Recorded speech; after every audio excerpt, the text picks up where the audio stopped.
أعوذ بالله السميع العليم من الشيطان اللعين الرجيم بسم الله الرحمن الرحيم الحمد لله رب العالمين والصلاة والسلام على سيدنا وشفيعنا أبي القاسم محمد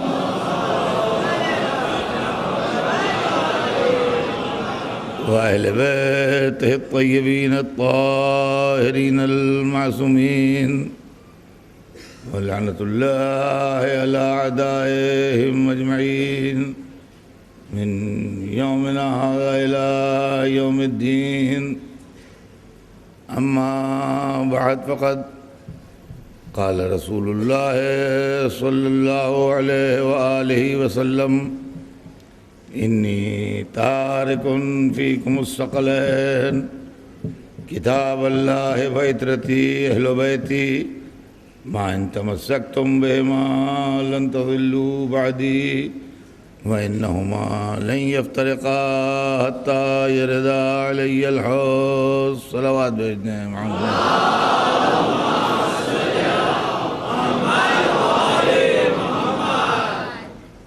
حضور سرور کائنات کا ارشاد گرامی ہے کہ مسلمانوں میں تم میں دو بڑی اہم چیزیں چھوڑ کے جا رہا ہوں، بڑی گراں قدر و وزنی چیزیں چھوڑ کے جا رہا ہوں.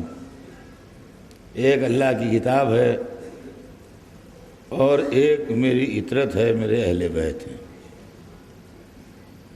ما ان تمسکتم بہما، جب تک تم ان دونوں کے ساتھ رہو گے، لن تضلوا بعدی، میرے بعد کبھی ہرگز گمراہ نہیں ہوں گے. وَإِنَّهُمَا لَن يَفْتَرِقَا، اور یہ دونوں ایک دوسرے سے جدا نہیں ہوں گے، یہ دونوں ایک دوسرے سے الگ نہیں ہوں گے.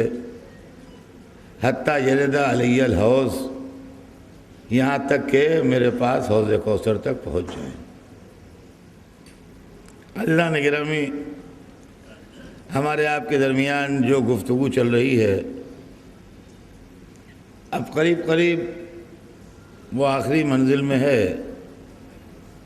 صرف ایک کل کی مجلس اور باقی ہے، اور اس کے لیے بھی میں یہ عرض کر دوں کہ وہ جیسے روزانہ مجلس ٹھیک 9 بجے شروع ہو جاتی ہے، کل کی مجلس میں وقت کی پابندی نہیں ہو پاتی ہے. اور یہ آپ ذہن میں رکھیں کہ کل ادھر سے جلوس گزرتا ہے اور جب جلوس ختم ہونے لگتا ہے، جب ہم مجلس شروع کرتے ہیں تو اس میں تاخیر ہو جاتی ہے مجلس شروع ہونے میں. تو یہ ذہن میں رہے کہ کل کی مجلس جو ہے وہ جیسے 9 دن وقت کی پابندی ہوئی، اس طریقے سے وقت کی پابندی نہیں ہو پاتی کبھی بھی، کسی سال بھی. آپ حضرات واقف ہیں، لیکن پھر بھی میں یاد دہانی کر دوں کہ کل کی مجلس میں وقت کی پابندی نہیں ہوگی. دوسری بات بھی یہ ذہن میں رکھیے گا کہ کل مصافحے نہیں ہوں گے، بلکہ ہم جب ایک دوسرے سے ملیں گے تو عظم اللہ اجورنا واجورکم بمصافحۃ الحسین علیہ السلام کہہ کے ملیں گے. تو بہرحال ہماری گفتگو اب قریب خاتمے کی منزل پر ہے کہ اسلام میں نجات کا انتظام سرور کائنات کر گئے. اب یہ ہماری تقدیر یا تحقیق کی بات ہے کہ ہم اس سے فائدہ اٹھائیں یا نہ اٹھائیں. یہ ٹوٹلی ہم پر ڈیپینڈ کرتا ہے، اس لیے کہ رسول نے صاف بتا دیا ہے کہ ہم قرآن چھوڑ کے جا رہے ہیں، ہم اہل بیت چھوڑ کے جا رہے ہیں. ہر رسول کو معجزے ملے. جناب موسیٰ کا عصا ان کا معجزہ تھا، جناب عیسیٰ کے لب ان کا معجزہ تھے، جناب ابراہیم کے لیے آگ گلزار ہو گئی ان کا معجزہ تھا، جناب نوح کے لیے طوفان ٹھنڈا ہو گیا یہ ان کا معجزہ تھا، جناب داؤد نے لوہا نرم کر دیا یہ ان کا معجزہ تھا. مختصر یہ ہے کہ نبیوں کو اللہ نے اپنی نبوت ثابت کرنے کے لیے معجزات بھی عطا فرمائے، اور ان پر ہمیں یقین ہے پورا. کوئی اس کے اندر ڈاؤٹ نہیں ہے، قرآن میں ان کا تذکرہ ہے اور ہمارے دل کو پکا یقین ہے ان معجزات کا الحمدللہ۔ لیکن اب اگر ہم یہ چاہیں کہ ہم دریا میں راستے ہوتے دیکھ لیں تو یہ نہیں ہو پائے گا، جو ہونا تھا وہ ہو گیا۔ آج اگر ہم یہ چاہیں کہ کوئی دہکتا جہنم ہو اور کوئی اس میں کود پڑے اور زندہ سلامت نکل آئے، نہ کپڑے جلے نہ جسم جلے، تو اب یہ نہیں ہو سکتا۔ اب بیمار اچھا ہو جائے یا طائر ہوا میں اڑ جائے یا مردہ زندہ ہو جائے، یہ کام یقین ہوا مگر اب نہیں ہوگا۔ انگلی کے اشارے سے چاند دو ہو جائے، ہوا مگر اب نہیں ہوگا۔ سورج پلٹا مگر اب نہیں پلٹے گا۔ ستارہ اترا مگر اب نہیں اترے گا۔ اللہ نے اپنے حبیب کو 2 معجزے دیے، ان معجزات کے علاوہ جو سب کو دیے۔ جتنے اور رسولوں کے پاس معجزے تھے اتنے ہمارے رسول کے پاس تھے، سب دامن میں مشیت نے سب معجزات ڈال دیے تھے جو 1,24,000 کو دیے، لیکن 2 معجزے ایسے دیے جس کا دل چاہے آج بھی دیکھ لے۔ معجزہ کہتے کسے ہیں پہلے یہ سمجھ لیجیے، جیسا نہ ہو پائے۔ دیکھیے بچوں کو سمجھانے کے لیے اس سے آسان نہیں ہے، جیسا نہ ہو پائے۔ سورج روز نکلتا ہے روز ڈوبتا ہے، یہ معجزہ نہیں ہے، لیکن مغرب سے نکل آئے تو معجزہ ہے، لیکن کسی کے بس میں ہے نہیں کہ نکال دے۔ آگ جلا دیتی ہے، یہ کوئی معجزہ نہیں ہے، لیکن کوئی آگ میں کودے اور نہ جلے یہ معجزہ ہے۔ پانی ڈبو دیتا ہے، یہ معجزہ نہیں ہے، لیکن کوئی اترے پانی میں اور پانی راستے بنا کے الگ ہو جائے یہ معجزہ ہے۔ جیسا نہ ہوتا ہو ویسا ہو یہ معجزہ ہے۔ اللہ نے اپنے حبیب کی رسالت کو چونکہ قیامت تک رکھا تھا لہذا معجزے بھی قیامت تک رہیں، تو اللہ نے اپنے حبیب کو 2 معجزے دیے، ایک کا نام ہے قرآن، ایک کا نام ہے اہل بیت۔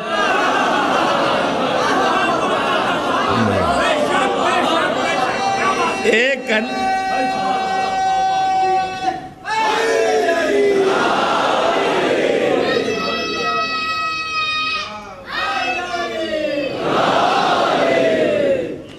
قرآن فصاحت و بلاغت،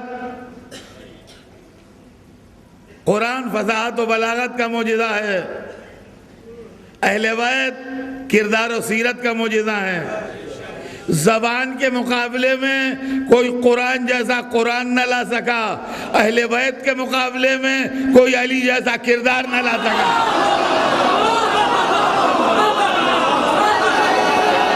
صلوات بر محمد۔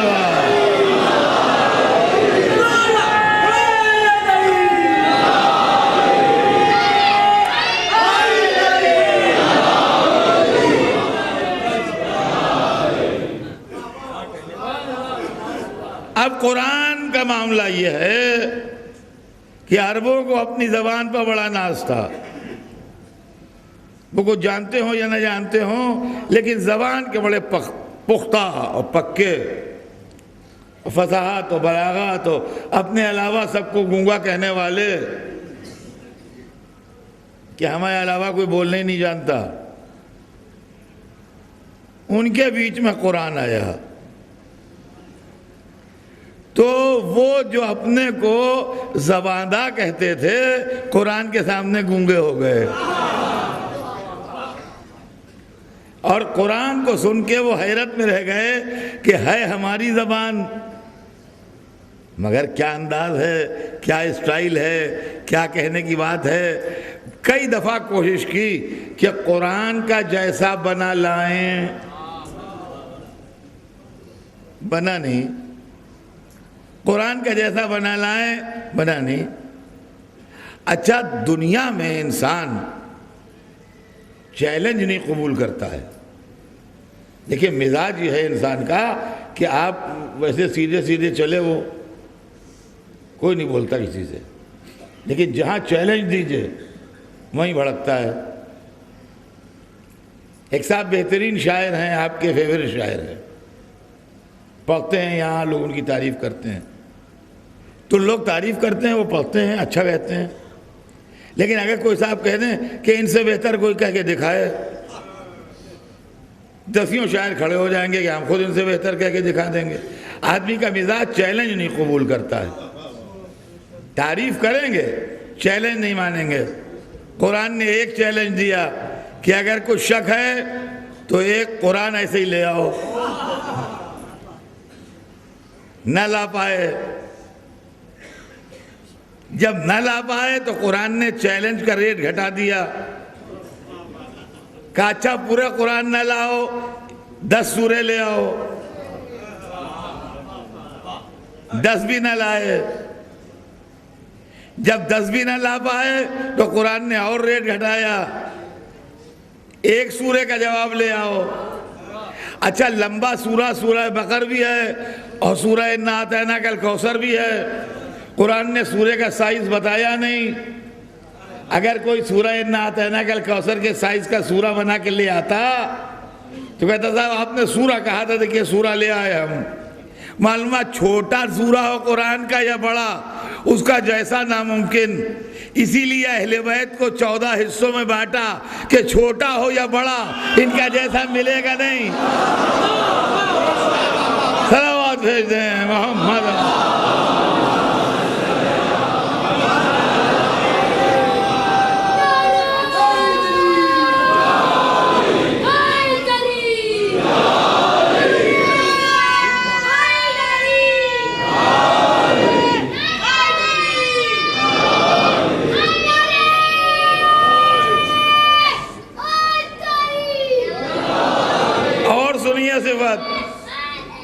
اور سنیے صفت عزیزان گرامی، قرآن ڈیٹیلز میں اگر جائیے تو ایک بسم اللہ کی تفسیر میں رات گزر جائے اور تفسیر مکمل نہ ہو۔ مطلب ڈیٹیل اگر جائیے آپ تو جو کچھ آسمانی کتابوں میں ہے وہ قرآن میں ہے، اور اگر سمٹتا ہے قرآن تو ایک نقطہ بن جاتا ہے۔ مطلب پھیلے تو آسمانی کتب بن جائے، سمٹے تو نقطہ بن جائے۔ یہی معاملہ اہل بیت کا ہے، پھیلے تو 1,24,000 بن جائے، سمٹے تو علی بن جائے۔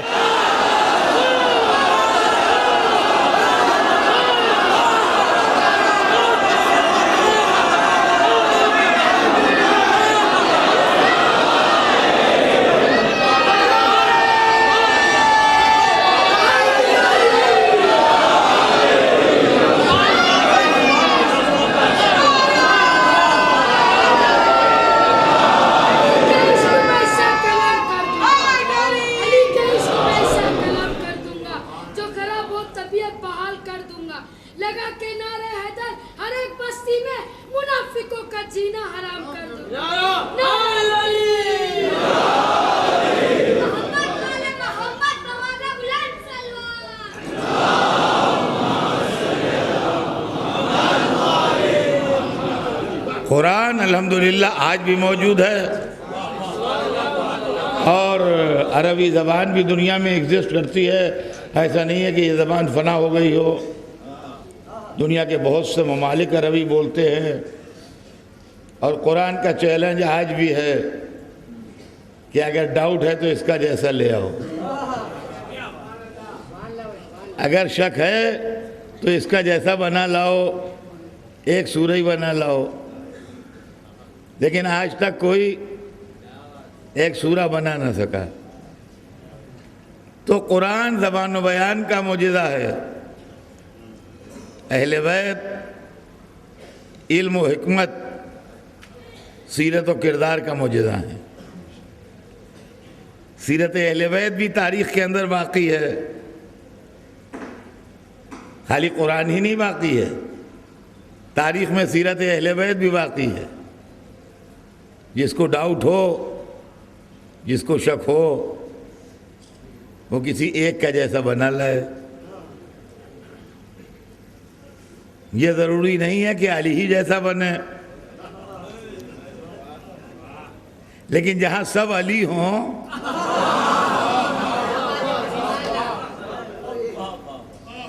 وہاں کوئی بنا کے کیا لائے گا؟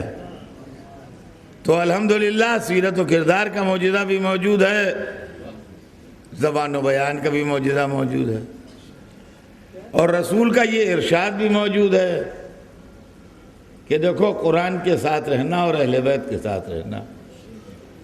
اب اہل بیت کے لیے قرآن اور قرآن کے لیے اہل بیت، یہ دو ساتھی ہیں. قرآن نے اہل بیت کے لیے کیا کہا؟ ہزاروں دفعہ کا نہیں بلکہ لاکھوں دفعہ کا سنا ہوا معاملہ ہے آپ کا. میں اکثر کہتا ہوں کہ میں نئی چیزیں کہاں پڑھتا ہوں، سب سنی سنائی بات ہے. قرآن نے اہل بیت کے لیے کیا کہا؟ انما یرید اللہ لیذھب عنکم الرجس اہل البیت ویطہرکم تطہیرا.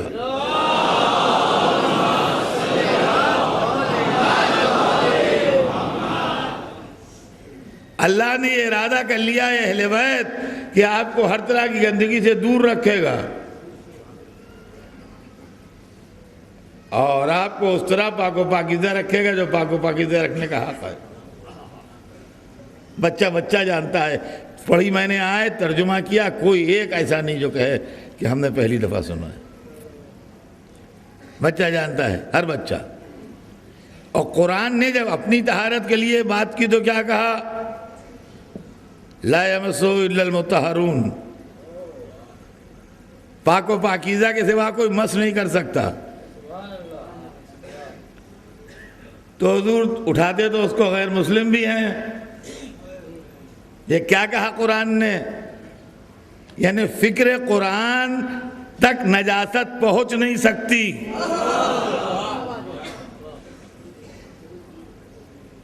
توجہ چاہتا ہوں عزیزان گرامی، ایک منزل ایسی عرض کر دوں آپ سے کہ جو اکثر لوگوں کے دماغ میں شبہے پیدا ہوتے ہیں آیت تطہیر کے لیے، تو وہ چیز دور ہو جائے. پہلی بات جو کہی گئی وہ نگیٹو لائن ہے. انما یرید اللہ لیذھب عنکم الرجس اہل البیت. اللہ نے ارادہ کر لیا کہ آپ سے گندگی کو دور رکھے. یہ نگیٹو اپروچ ہے. پاک رکھے، یہ پازیٹو اپروچ ہے. اور گندگی دور رہے، یہ نگیٹو اپروچ ہے. لیکن یہ بڑی اہم بات تھی کہ گندگی دور رہے. اب سمجھ میں آیا کہ بہت کچھ دیکھنے کے بعد اور بہت کچھ پڑھنے کے بعد اور بہت کچھ سمجھانے کے بعد اور بہت کچھ دلیلیں دینے کے بعد کچھ دل اہل بیت کی طرف مائل نہ ہوئے اور دشمنی اہل بیت ان میں بھری رہی. یہ آیت کا ٹکڑا نہ ہوتا تو سمجھ میں نہ آتا.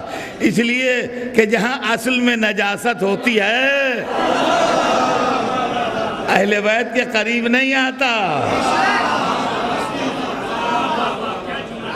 اب لوگ کہتے ہیں کہ صاحب یہ بات سمجھ میں نہیں آئی، کیا حضور کے ہاتھ میں کافروں نے ان کے ہاتھ نہیں ملایا؟ تو گندگی تو آئی ان کے پاس. کیا غیر جو تھے دوسرے مشرکین مولا علی کے بعد نہیں آئے؟ ان کے جسم سے جسم مس نہیں ہوا؟ علی سینہ پہ چڑھ کے بیٹھے، اس کو ذبح کیا قاتل یا عمر کو، تو اس سے مس نہیں ہوئے؟ تو گندگی تو قریب آئی. یہ کیا مطلب ہوا؟ آپ سمجھے نہیں گندگی قریب آنے کا معاملہ. یعنی ان کی طہارت کو گندگی سے نقصان نہیں پہنچتا ہے. توجہ چاہتا ہوں، اس کی مثال سنیے. سمندر پاک ہے،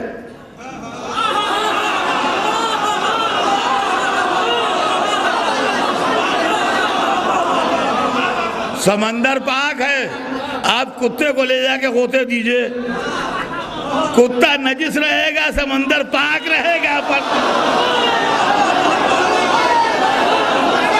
صلوات بھیج دے محمد.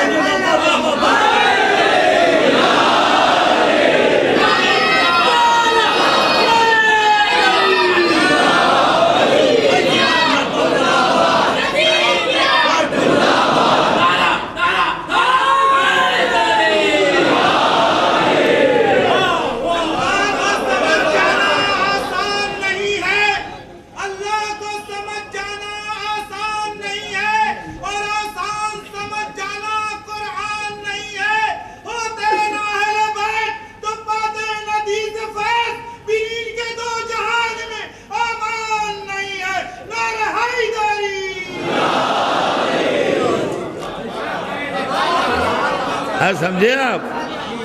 لے یہ زبان کو مرچ، آپ سے رچ دور رہے.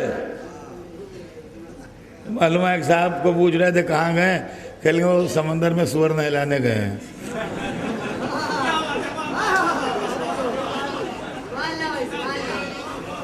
تو اب اس کا کیا علاج؟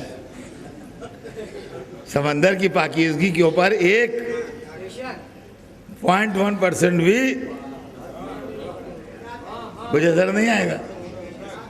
یہ وہ پاک ہیں، روح پاک، جسم پاک، نفس پاک. قرآن کا ظاہر پاک، باطن پاک، لفظ پاک، معنی پاک، مطلب پاک، ابتدا پاک، انتہا پاک. اہل بیت کے یہاں بھی یہی ہے، ابتدا پاک، انتہا پاک، بچپن پاک، جوانی پاک، بڑھاپا پاک. پاک ہم بھی ہیں الحمدللہ. خدا کا لاکھ لاکھ شکر ہے کہ ہم بھی پاک ہیں، اور اپنے خیال میں ہم پاک و پاکیزہ حالت میں منبر پر حاضر ہیں. باقی حقیقت کا علم اللہ کو ہے، لیکن بہرحال اپنے خیال میں یا مسجد میں تشریف رکھتے ہیں حضرات پاک و پاکیزہ ہے. لیکن خطا معاف، ہم آپ دونوں شامل ہیں اس میں. ہم آپ جیسے پاک ہونا چاہیے ویسے پاک نہیں ہیں.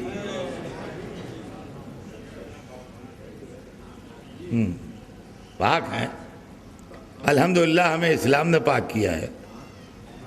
لا الہ الا اللہ محمد رسول اللہ نے ہمارا ظاہر پاک کیا ہے. علی ولی اللہ نے ہمارا باطن پاک کیا ہے.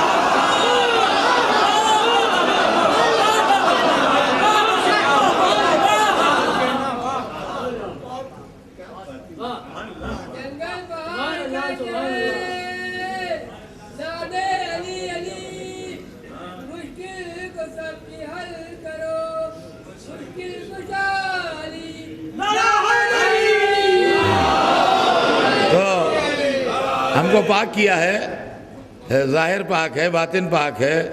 نکاح نے ہمارا نسب پاک کیا ہے. خمس زکوٰۃ نے ہمارا مال پاک کیا ہے.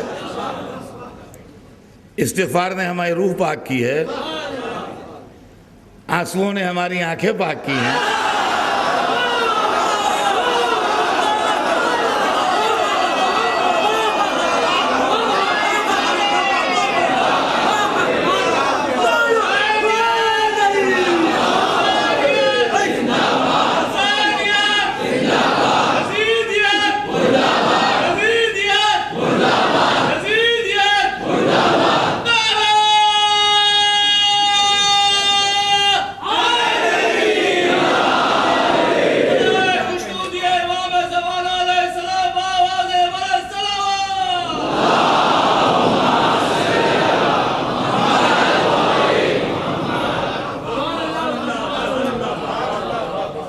تو پاکیزہ ہیں الحمدللہ، پاکیزگی کی بات نہیں ہے،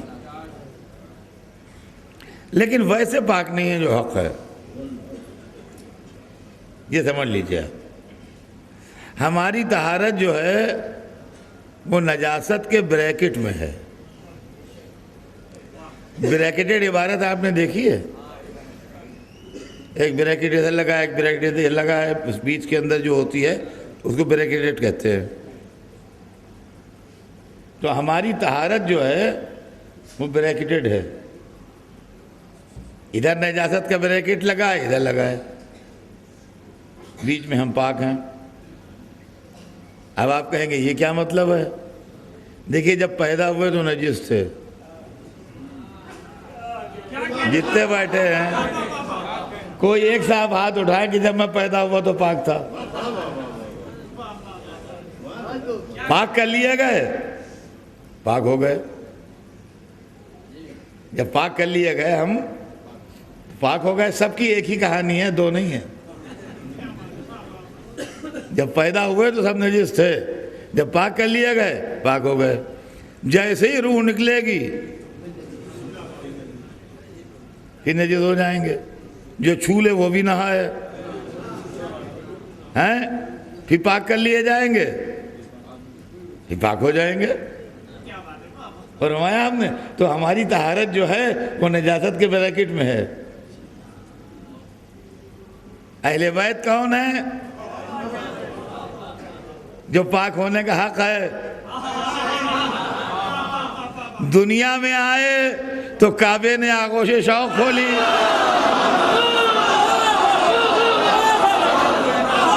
اور دنیا سے گئے تو جہاں دفن ہوئے خاک پاک کہلائے۔ صلوات بھیجتے ہیں محمد۔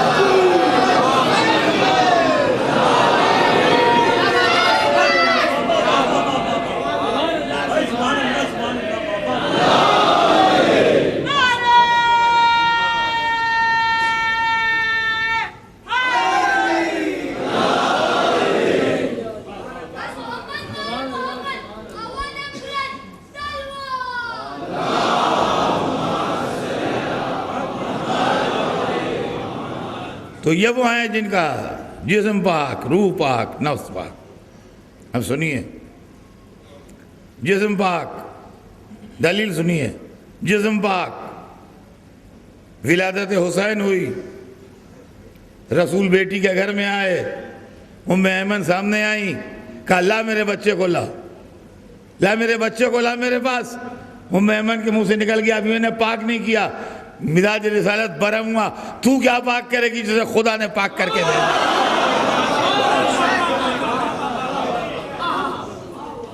جسم پاک، روح پاک۔ آپ سمجھتے ہیں، جانتے ہیں، میں زیادہ وضاحت نہیں کروں گا۔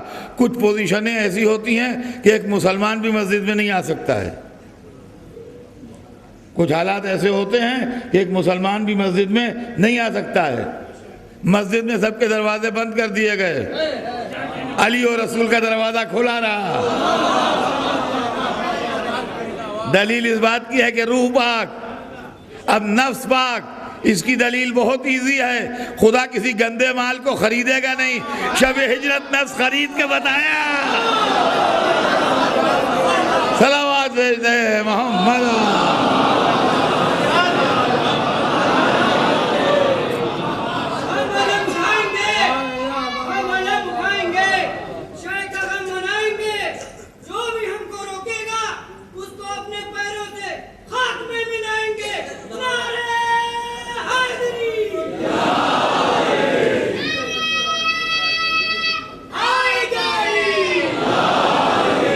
تو یہ وہ پاک ہیں کہ اگر طہارت چاہیے ہے تو قرآن کے دامن سے وابستہ ہو انسان، اور اہل بیت کے دامن سے وابستہ۔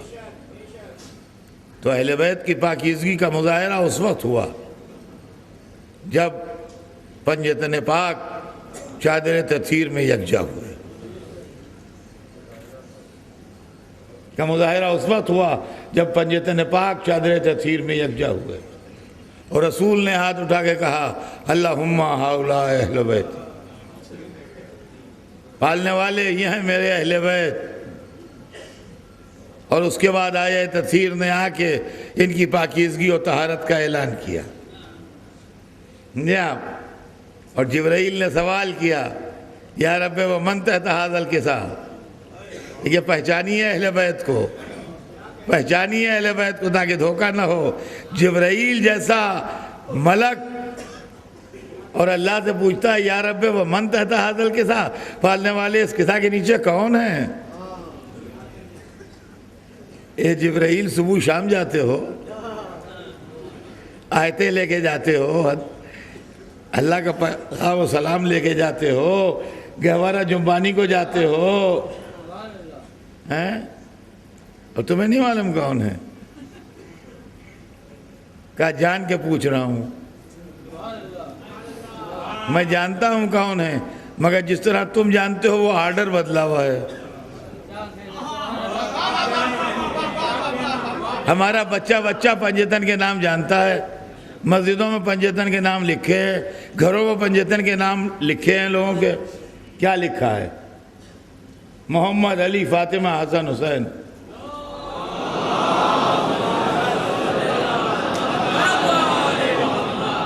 یا اس کے علاوہ کچھ لکھا ہے؟ بھائی اس کے علاوہ تو نہیں لکھا ہے۔ ہر جگہ دیکھیے آپ، درگاہوں میں، مختلف جگہوں پر محمد، علی، فاطمہ، حسن، حسین، یہ چیز آپ جانتے ہیں۔ اور ہمیں بچے چھوٹے چھوٹے بیٹھے ہیں، ان سے پوچھ لیجئے پنجتن کے نام، یہ بتا دیں گے، مگر یہی بتائیں گے محمد، علی، فاطمہ، حسن، حسین۔ تو اگر جبرائیل نہ پوچھتے تو ہم یہی بتاتے، اور یہ بتاتے اور غلط ہو جاتے۔ لہذا جبرائیل نے پوچھ لیا یا رب ومن تحت ھذا الکسا، پالنے والے اس کسا کے نیچے کون ہیں؟ اور اب جو جواب آیا تو بنیادی نقطہ سمجھیے، ہم فاطمہ تو وہ ابوہا، وہ فاطمہ ہے اور اس کا باپ، وہ بالوہا و بنوہا، اور اس کا شوہر اور اس کے بیٹے۔ معلومہ مرکز فاطمہ ہیں جن کے گرد عصمت گھوم رہی ہے۔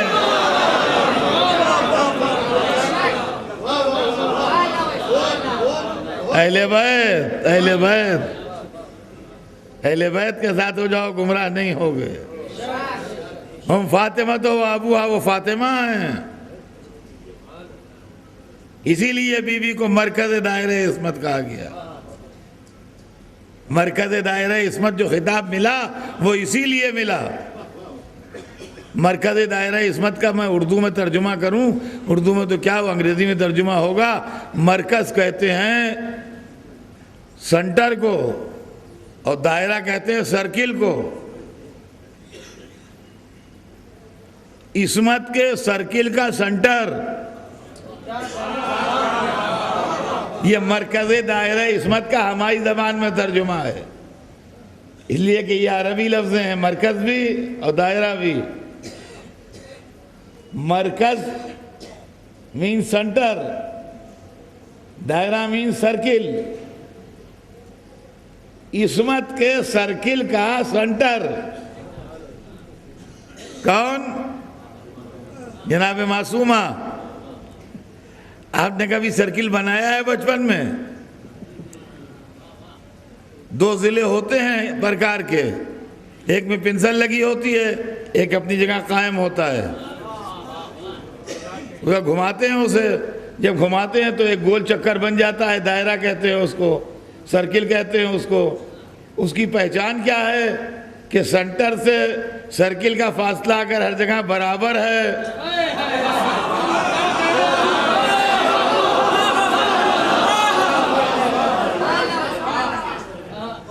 تو سنٹر صحیح ہے، اور اگر کہیں کم کہیں زیادہ ہے تو سنٹر غلط ہے۔ فاطمہ زہرا ہے سنٹر، اب پرکار گھوم رہا ہے، ہم فاطمہ تو وہ ابوہا وہ بالوہا وہ بنوہا، ہر جگہ فاصلہ برابر، ہر طرف سے فاصلہ برابر۔ یہ ہے مرکز دائرہ عصمت۔ اب ایک بات سن لیجئے، جتنا بڑا چاہے سنٹر بنائیے، پورا گریٹر بمبئی آ جائے، بن جائے گا سنٹر بننا، مرکز بننا، وہ سرکل بننا کچھ مشکل نہیں ہے۔ جتنا بڑا چاہے سرکل بنا لیجئے، پورا مہاراشٹرا اسٹیٹ آ جائے، پورا ہندوستان آ جائے، اتنا بڑا سرکل بن جائے گا۔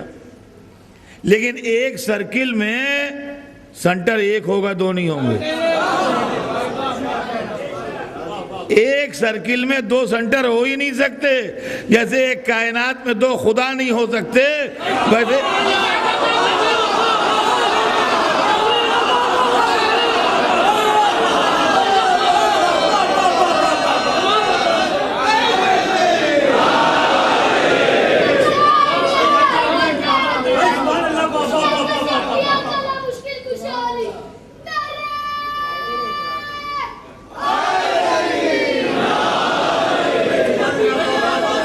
جیسے ایک کائنات میں دو خدا نہیں ہو سکتے ویسے ایک سرکل میں دو پوائنٹ نہیں ہو سکتے۔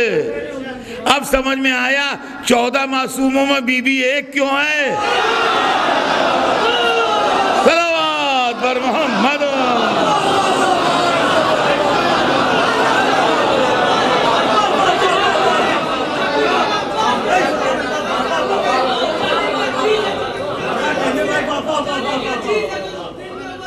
یہ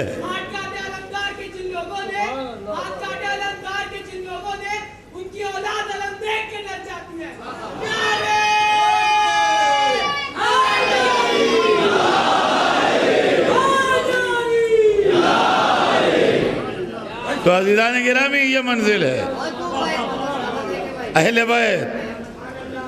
بیت کی مرکزی شخصیت جناب سیدہ اللہ اکبر مشیت کہے ان کا باپ، ان کا شوہر، ان کے بیٹے،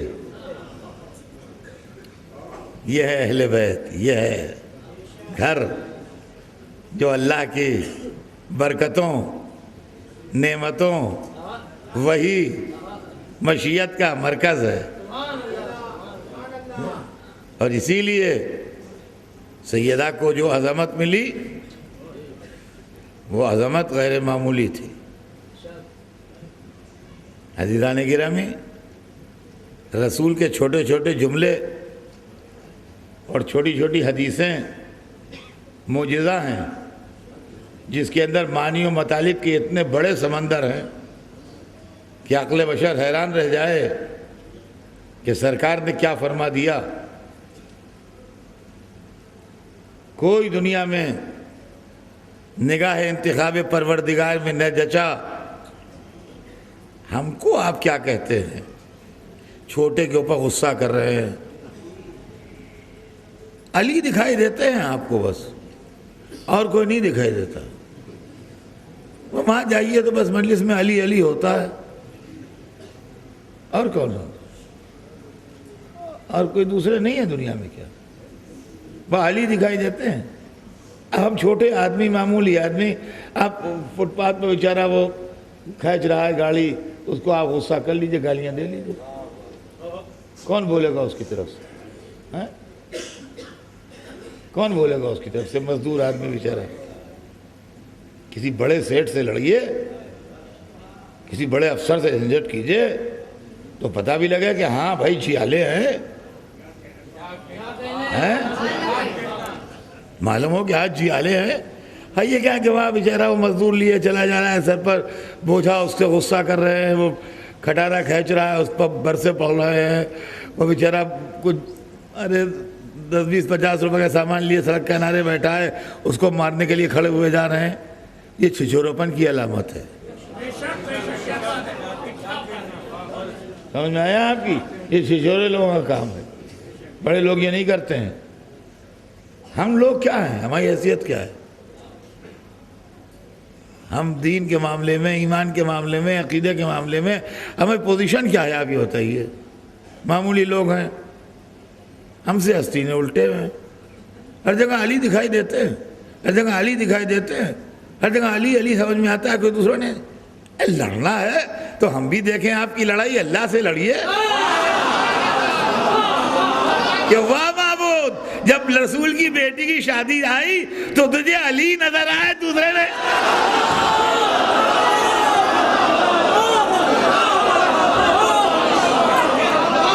صلوات بھیج دے محمد۔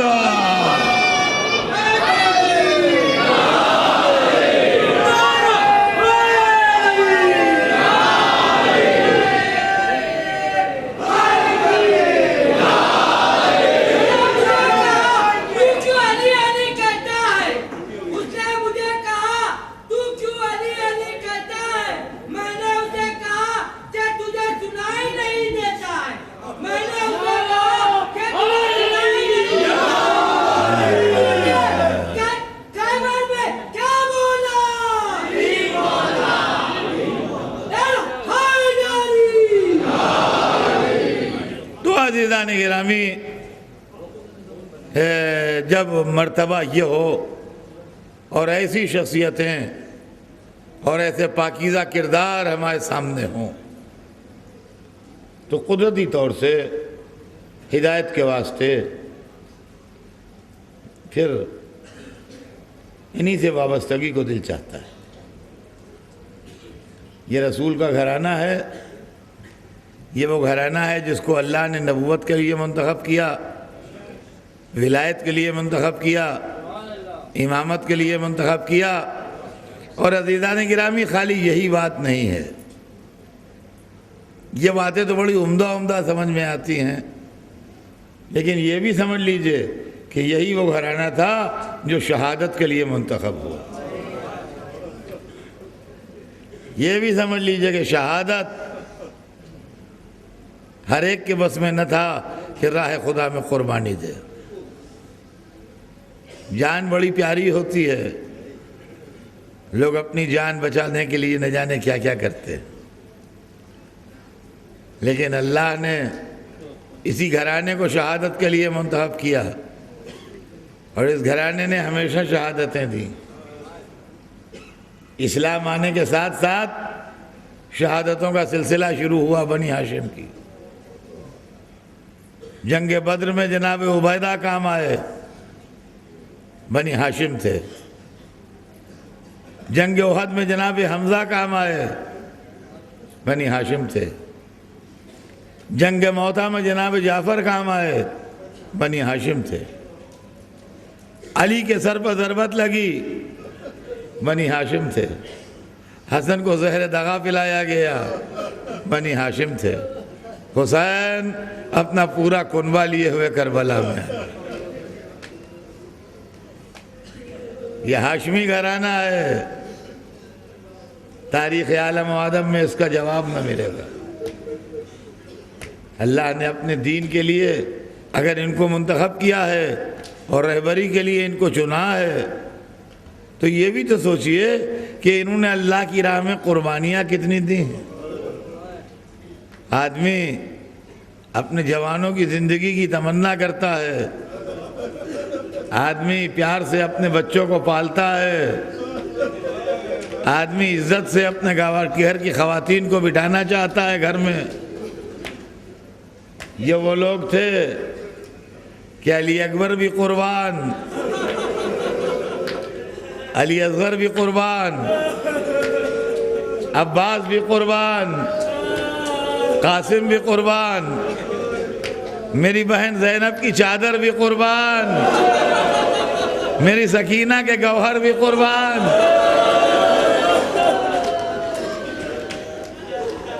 یہ ہے گھرانہ، قربانی دینے والا گھرانہ، راہ خدا میں اپنی جان پیش کرنے والا گھرانہ۔ آج نویں رات ہے اور بس ایک رات اور باقی ہے۔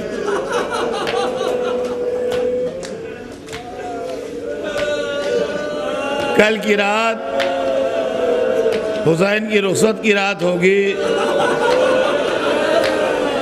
الوداع کی رات ہوگی، اور پرسوں سناٹا ہو جائے گا۔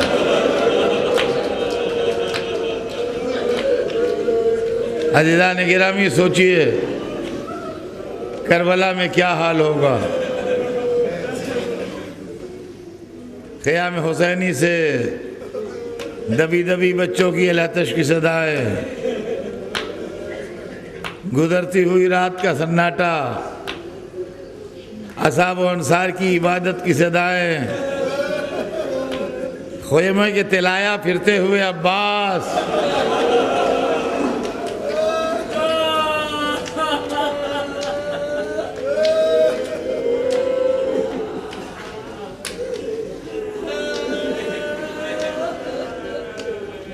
یہ ہے عزیزان گرامی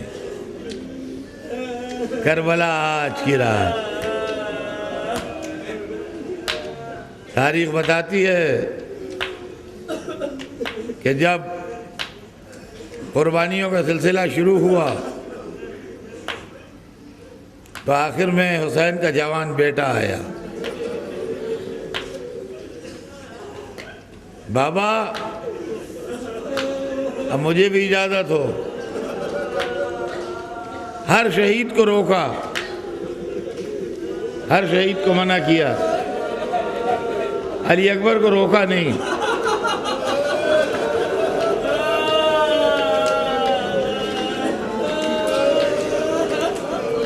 کہا بیٹا جاؤ خیام اہل حرم میں رخصت ہو۔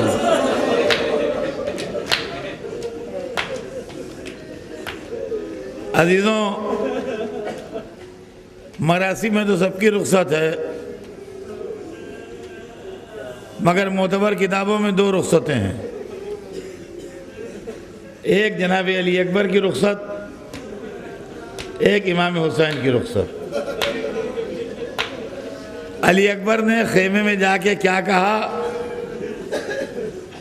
ماں سے کیا کہہ کے اجازت لی، پھوپھی کو کیوں کر راضی کیا، بہنوں کو کیسے سمجھایا، مجھے نہیں معلوم۔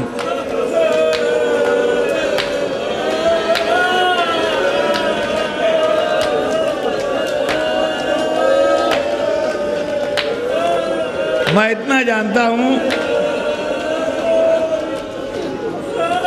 کہ خیمے کا پردہ بار بار اٹھتا تھا اور گرتا تھا، بار بار اٹھتا تھا اور گرتا تھا۔ علی اکبر نکلنا چاہتے تھے، سیدانیاں روک لیتی ہیں۔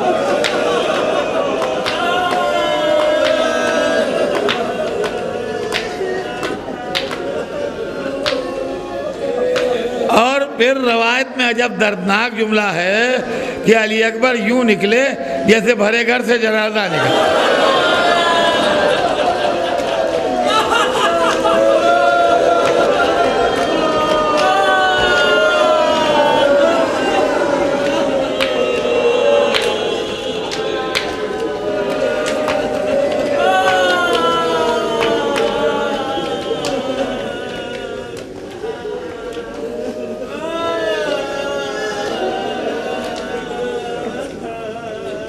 علی اکبر آئے سامنے،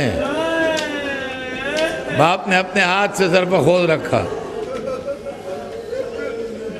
کیا جاؤ بیٹا جاؤ۔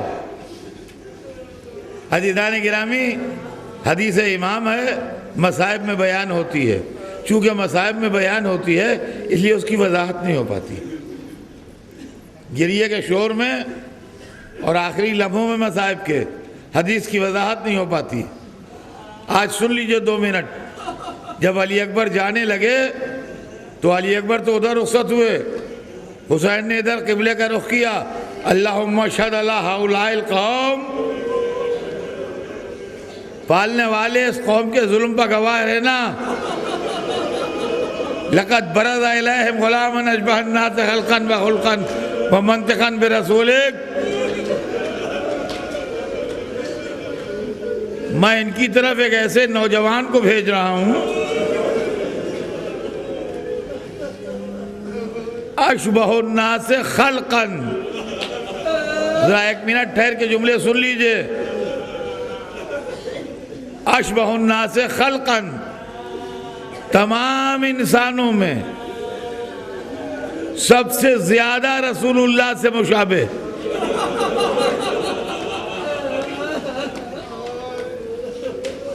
اشبہ سپرلیٹو ڈگری ہے، جو سب سے زیادہ مشابہ ہو وہ عربی میں اشبہ کہلائے گا۔ اشبہ الناس خلقا،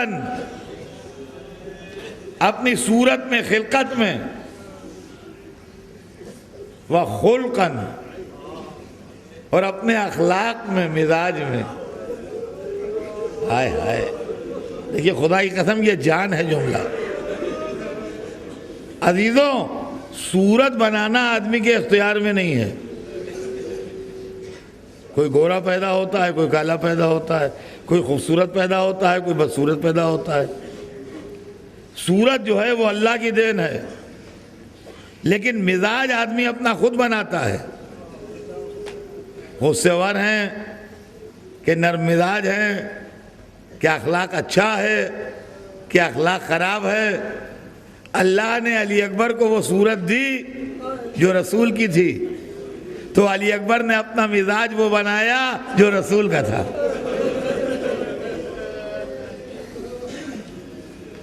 اشبہ الناس خلقا و خلقا و منطقا۔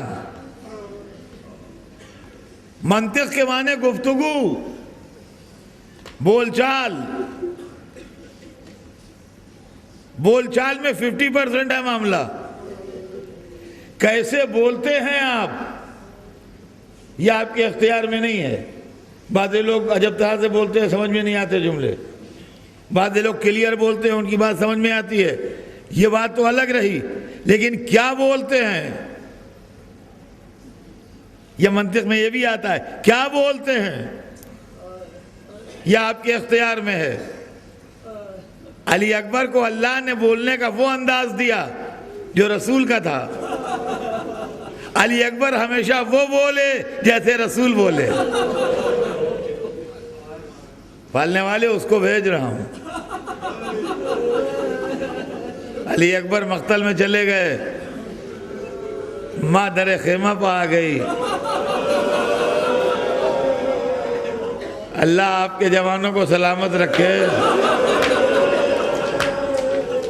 لیلا در خیمہ پہ کھڑی دیکھ رہی ہیں، میرا بچہ زخمی ہوگا تو حسین کے چہرے کا رنگ بدلے گا۔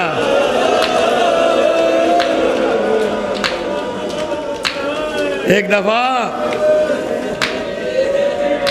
ماں نے چہرے کا رنگ بدلتے دیکھا، کہا مولا کیا میرا لال زخمی ہو گیا؟ کہا نہیں لیلا زخمی نہیں ہوا، ایک پہلوان مقابلے پہ آیا ہے، وہ سیر و سیراب ہے، تمہارا بیٹا بھوکا ہے، خیمے میں جا کے دعا کرو۔ خیمے میں جا کے دعا کی، ہاتھ اٹھائے، یا رادہ یوسف علی یعقوب، اے یوسف کو یعقوب سے ملانے والے، علی اکبر کو مجھ سے ملا دے۔ ذرا دیر میں خبر آئی، بی بی علی اکبر آئے ہیں اپنے بابا سے ملنے، اس بہادر کو قتل کر آئے۔ ماں تڑپ کے در خیمہ پہ آئی تو بیٹا پہچانا نہیں جا رہا تھا، گلابی ہونٹ اودے ہو گئے تھے، پیاس کی شدت سے زبان چبا رہے تھے، ذرا سے خون ٹپک رہا تھا۔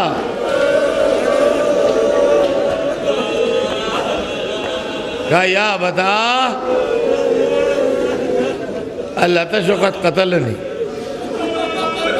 وَسِقْلِ الْحَدِيدِ أَجْهَدَنِي، بابا پیاس مارے ڈال رہی ہے، گرانی یہاں ہلاک کیے دے رہی ہے، بابا پانی کوئی سبیل ہے؟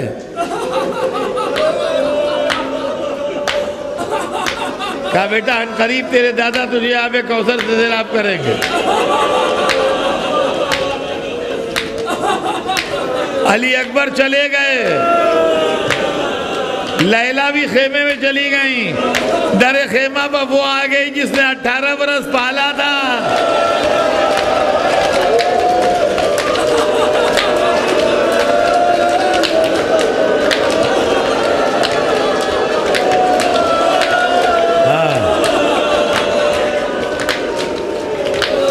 تلوار چل رہی ہے، تلوار چل رہی ہے، علی اکبر مقابلہ کر رہے ہیں۔ ایک مرتبہ سینے پر برچھی لگی، آواز دی یا ابتا علیک منی السلام، اے بابا میرا سلام لیجئے۔ حسین چلے یا علی،